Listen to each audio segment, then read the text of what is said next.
Hello. In this video we are going to discuss about WEP, that is wired equivalent privacy details, and that includes authentication in this video, and in the next video I'll be discussing about its integrity and confidentiality. So what about WEP authentication? Before that, what was used before WEP authentication? The whole authentication was dependent on SSID. So what is SSID? SSID is the identifier of an access point AP. So SSID was used for authentication, but it was very easy for an attacker to sniff SSID because AP will send various beacon frames or probe response frames, etc. All these frames include SSID. So it is easy for an attacker to get this SSID from these type of frames. And another method it was used was the MAC address. MAC address, it has maintained a MAC address, and AP has maintained a MAC address list that are permitted to join the wireless LAN. Here also the MAC addresses can be easily sniffed. So all these two methods were not secure. Then it used, then we come to the WP authentication. So what it do is the wireless station WS authenticate to AP by a challenge response protocol. So what are the details of this challenge response protocol? Initially, the access point AP generates a challenge which you can call a nonce, and it is sent to the station. On getting this challenge, what station do is it encrypts it using a RC4 method, SE4 method. The challenge is encrypted and sent back as a response. So how it is encrypted? It is encrypted as response is equal to challenge XOR X key stream, which includes a combination of S and IV. So we will discuss what are these terms.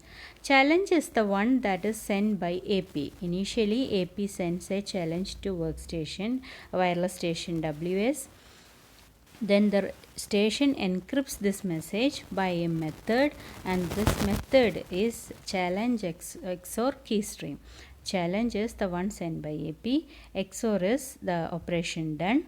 And what is keystream? Keystream is a combination of S and IV, where S is a shared 40-bit secret key that is common to all wireless LAN, and IV is an initialization vector which is a 24-bit value which was configured by the manufacturer of wireless LAN card. Okay, so this is the thing that is done by workstation, wireless station to send a response to AP.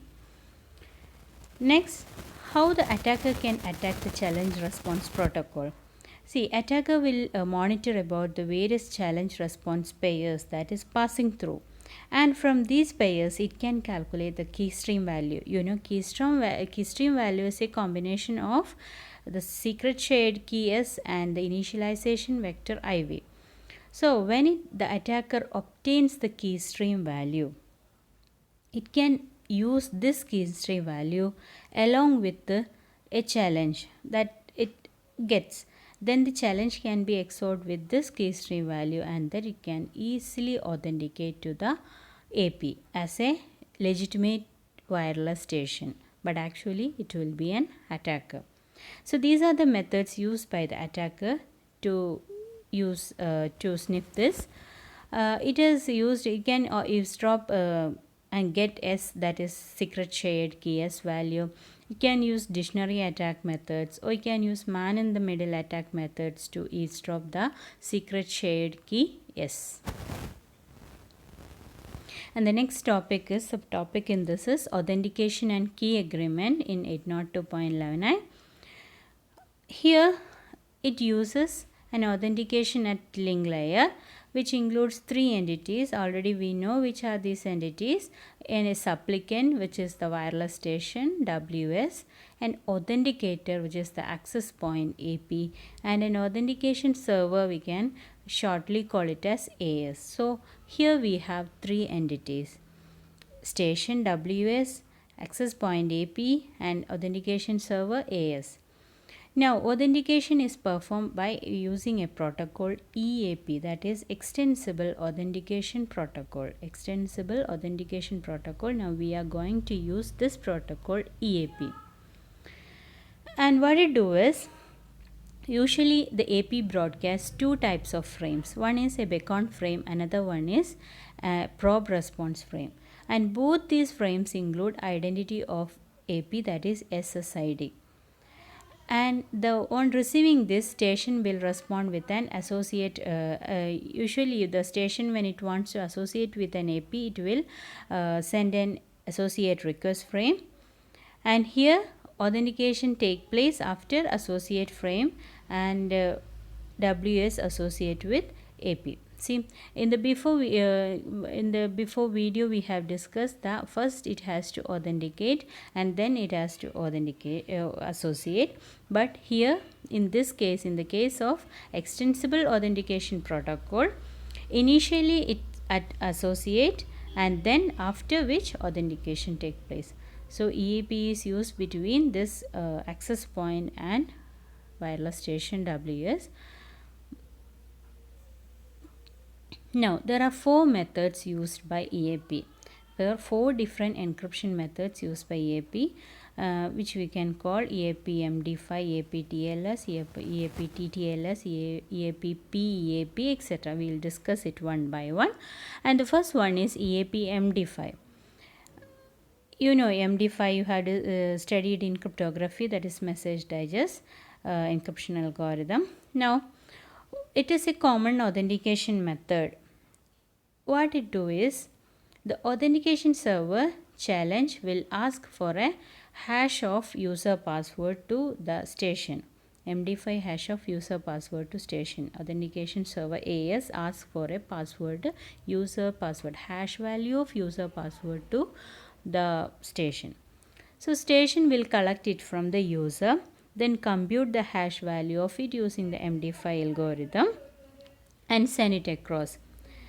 This is an insecure method because this can be easily eavesdropped by the attacker. It can get easily the password on this exchange of a exchange communication between the AS and WS.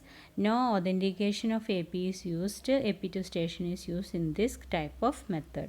So it is an insecure method. And the second method is EAP TLS.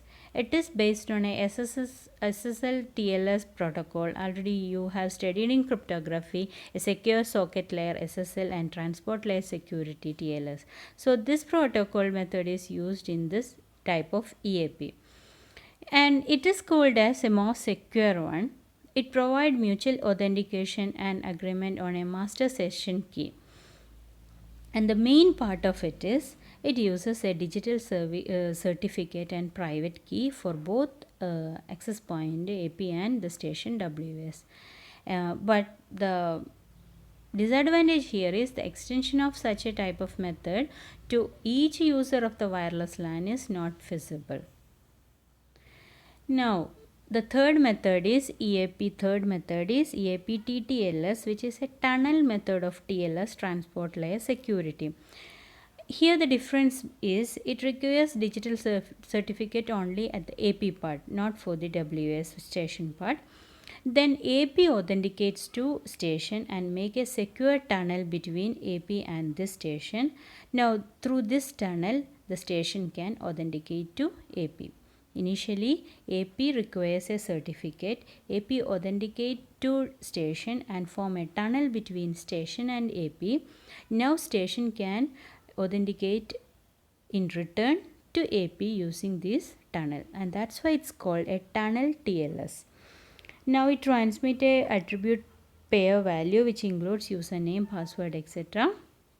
And then on obtaining this, AP will forward it to AS. In the first method we have studied, this type of information is passed directly between AS and WS. But see, the difference in this method is, it uses an AP in between. AP initially authenticate to workstation, then the station authenticate to AP, then station sends the username, password, etc. entities to AP.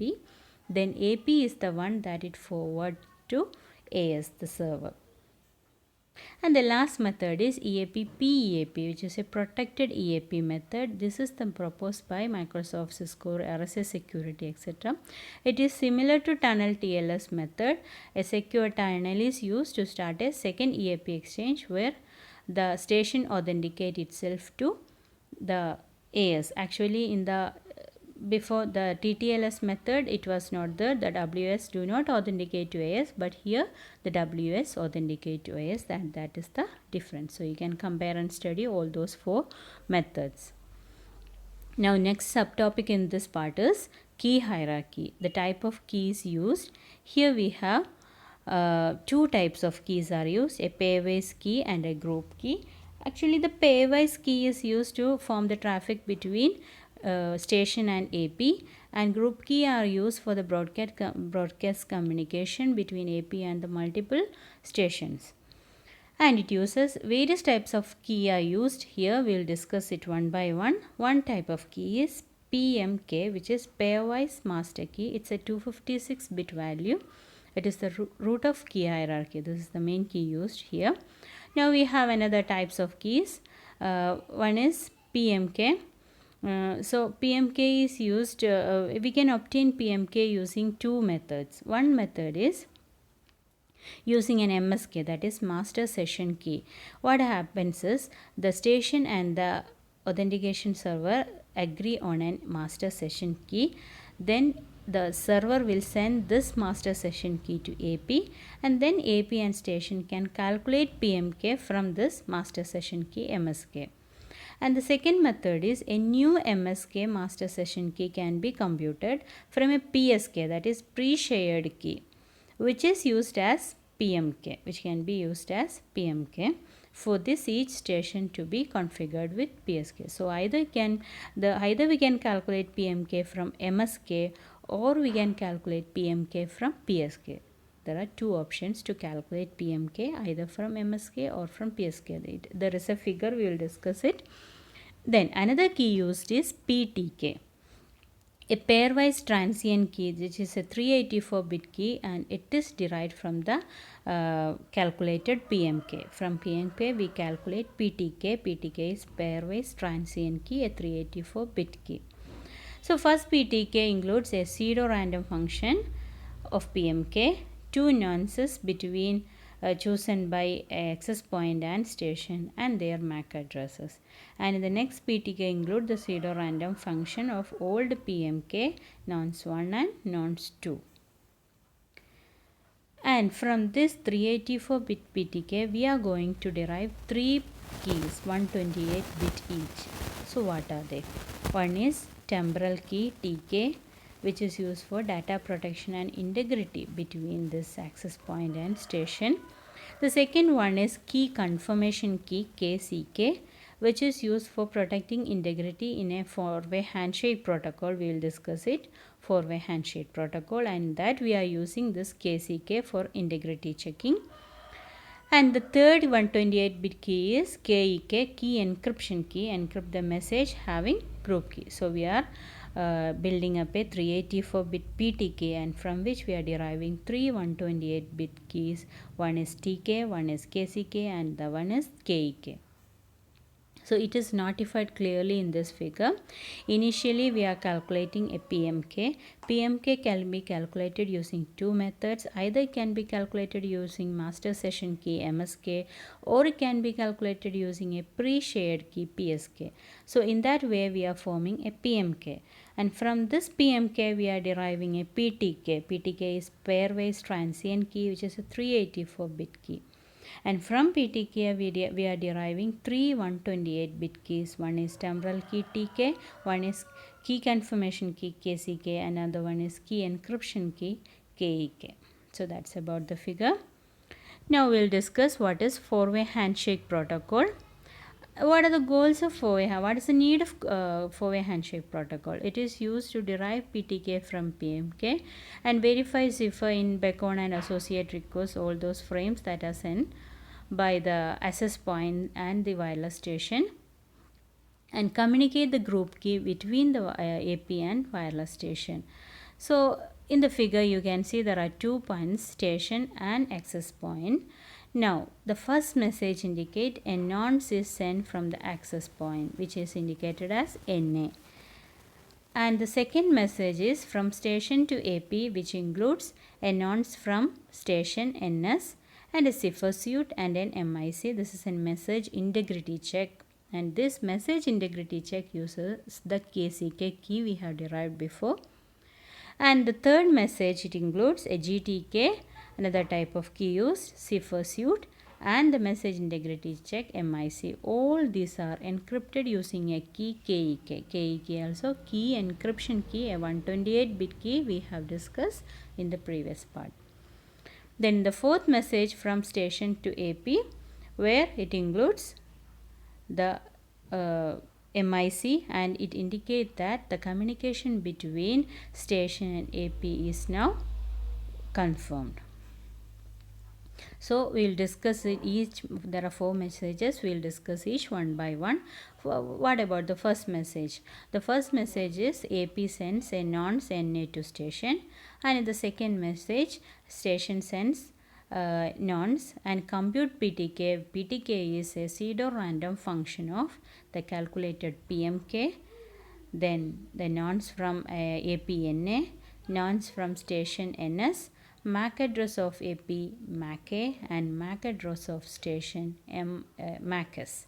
So these are the things included in PTK. So that is how PTK is calculated. Now the station sends all these nonce, cipher suite and MIC, that is message integrity check, from KCK. I told you. Then it's sent to AP. So what will AP will do? AP will calculate PTK, compute PTK, from which TK, KCK and KEK can be derived. Then here I told you MIC is derived from KCK. And then message 3 is response from AP to station, which includes a new key, that is group transient key GTK, a cipher suite chosen by AP and MIC. All these 3 are protected using the key encryption key KEK. And the message 4 is an acknowledgement for the previous message, and from here onwards the station and AP forms a very good communication channel. Thank you.